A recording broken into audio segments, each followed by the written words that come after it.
Hello out there, this is Wakeangel2K1 coming at you with a toy review from the My Hero Academia line put out by McFarlane Toys. And I just so happened to stumble across this while I was at a Walgreens of all places, and I just had to pick it up because it's awesome. It is Hero Killer Stain. Oh man, I love Stain. He's such an awesome character. The box is empty right now because the ring light is just making this huge glare, so you wouldn't appreciate the figure inside anyway. Anyway, the only thing that's in the box is his figure stand, like they all come with.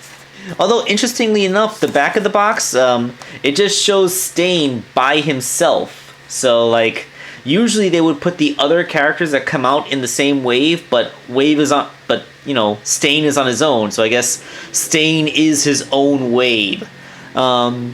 Yeah, and it's pretty funny because, like, in just the most recent chapter that came out, Stain made another appearance, like, after his escape from Tartarus, where he actually confronted All Might, which, he didn't actually get to do. Despite how much he worshipped All Might, like, he never actually met him. So, yeah, it's kind of a fun thing that finally happened. Of course, you gotta actually go to Viz Manga, Shonen Jump. It only costs $2 a month to have a subscription to Shonen Jump Digital, and then you can read all the My Hero Academia chapters there, so, you really don't have an excuse not to. Anyway, so let's go ahead and get a look at the actual figure. Okay, and here is Stain out of the packaging, and oh boy, does he look awesome.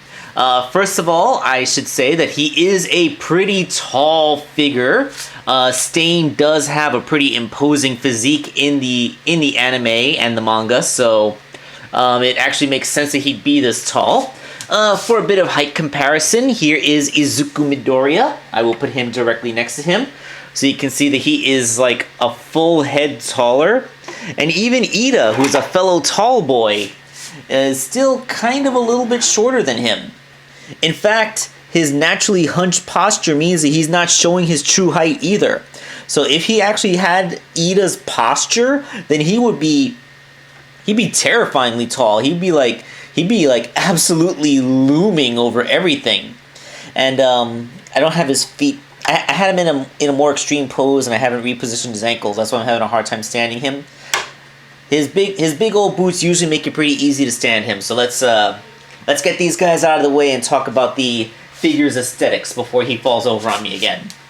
Now, I do know that the creator of My Hero Academia, I believe his name is Horikoshi, has always expressed his love of American superhero comics and cites it as his major inspiration. And you can totally see the inspirations that Stain wears on his non-existent sleeves. Between that huge gaping mouth with the tongue and like all these ragged fabric floating around him, you can just tell that this guy is basically the love child of Venom and Spawn. This is probably one of the most perfect character designs for McFarlane Toys to take on, because it is just so utterly within their wheelhouse. This is probably one of the best characters that I've actually seen them do for this line. And this, I know I'm not really doing him justice here because I should have made sure. Ow! I pinched myself on the boot. All right, you know what? I gotta stabilize this. Hold on just a moment while I jump cut. Okay, I'm just gonna hold him for now.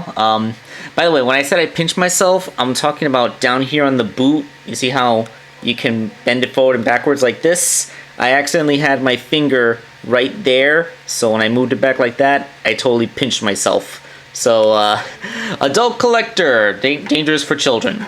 But yeah, check out that design. You got the wraps on the arms. You got all the knives that he's decked out in. You have his crazy long red scarf and his huge head wraps, which are all sculpted to look like they're blowing in the wind that's always around him. His insane hair, that's all wild and crazy on there. Look at his pants, all the detailings on there, the spiked boots, the armored knee pads, everything about him. He's just awesome. They really captured the look of the blood-curdling villain. Blood Curdle. I think that was the name of his quirk, Blood Curdle. Basically, he licks your blood and you're paralyzed. And like your blood type depends on how long the paralysis lasts. With like, if you're type B, then you can be paralyzed for a full 8 minutes. And if you're a type O, then you can barely be paralyzed for 2 minutes. I think Midoriya lucked out because he was type O, but poor native, he was a type B, so he was pretty much paralyzed for the entire fight. His only accessory is that katana. It's not very well maintained. I would not want to get cut by this thing. It is a very ragged, dull edge. And it has no guard or anything because he doesn't use it to defend himself. He just uses it to inflict any wound, and then he'll like lick the blade. Unfortunately, all the blades that are on his body are sculpted on there and they're stuck on. You can't really take them off, and none of them slide out of their sheaths. It would have been nice if at least one of them did. Like this one up on his shoulder. If this one could have come out of its sheath, that would have been kind of cool. But I don't know. I guess it would have had to make the thing. The katana can easily go right into either one of his hands, and like they're even sculpted in that way that he can kind of hold them at an off-kilter angle. Because like this guy is an extremely skilled fighter. Like remember, his quirk is Blood Curdle. There is absolutely nothing about his quirk that makes him stronger or faster or anything like that.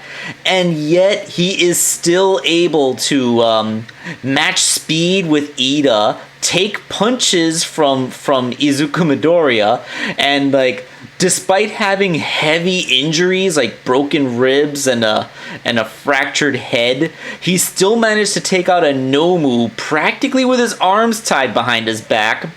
And he put out so much of a malice aura that it left an entire group of heroes paralyzed with fear, including Endeavor, right before he lost consciousness standing like Rock Lee, because he is just that badass.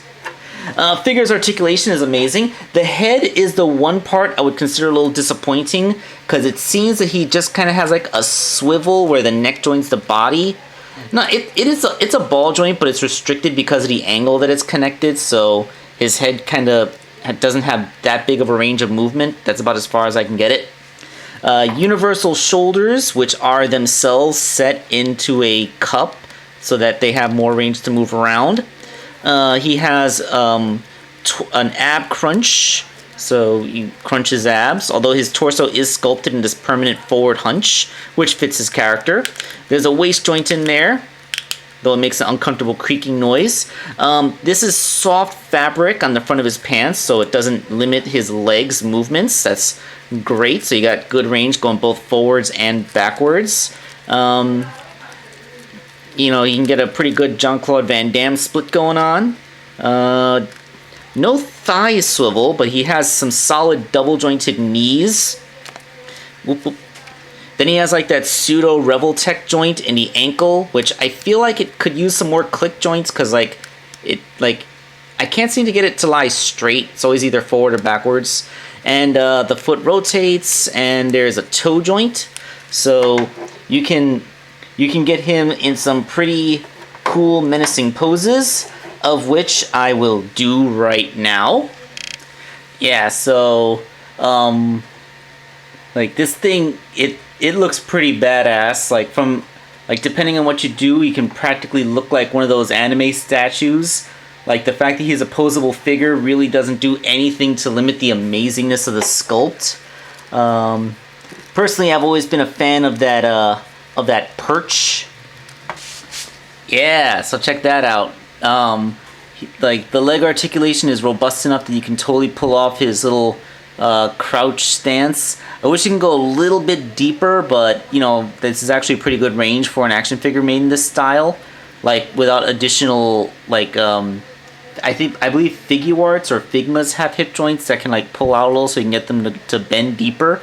But for like the single universal joint he has inside there, this is a pretty good range. And look, his tongue is even out in such a way that he can lick his katana like he's gonna get the blood off of it. So you totally have everything you need to get some really menacing Spawn-like poses out of this guy, which is just fantastic. Like I said, if there was any one character that McFarlane Toys was gonna nail in this particular line, it was guaranteed to be Stain. And my review stage is not completely level, which is why the figure keeps falling over. On my flatter tables, he stands just fine. So, yeah, like, there aren't really that many villains in the My Hero Academia toy line just yet. I believe, like, there's Shigaraki, and then there's, like, All for One, and that's basically it. And All for One is, like, the version that has, like, the giant arm, which feels like it should be a variant, and we should have, like, a regular symmetrical version of him to be the default toy, but whatever. But hopefully, we'll be getting some more villains for this line, like Twice, or Compress, or Himiko, or, you know, like, just all the others, because this, like, My Hero Academia probably does have some of the coolest character designs I've seen in quite a while. I mean, it's basically like, what if a good old-fashioned superhero cartoon was an anime, and then, like, they did it. So, yeah, this would be, like, I really hope that we get to see more villains. That's what I'm trying to get at. So, thank you all for watching this video. I don't know, there's no indication that he's a Walgreens exclusive per se, but I do know that when I purchased him at Walgreens, he was only $19.99. I usually find these My Hero Academia figures for sale in comic stores or GameStops for $25, so, you know, you can save $5 just by going to a Walgreens. And, yeah, hopefully they're gonna show up in your areas, because he's really cool. So this is Wakeangel2K1, and I'm signing off.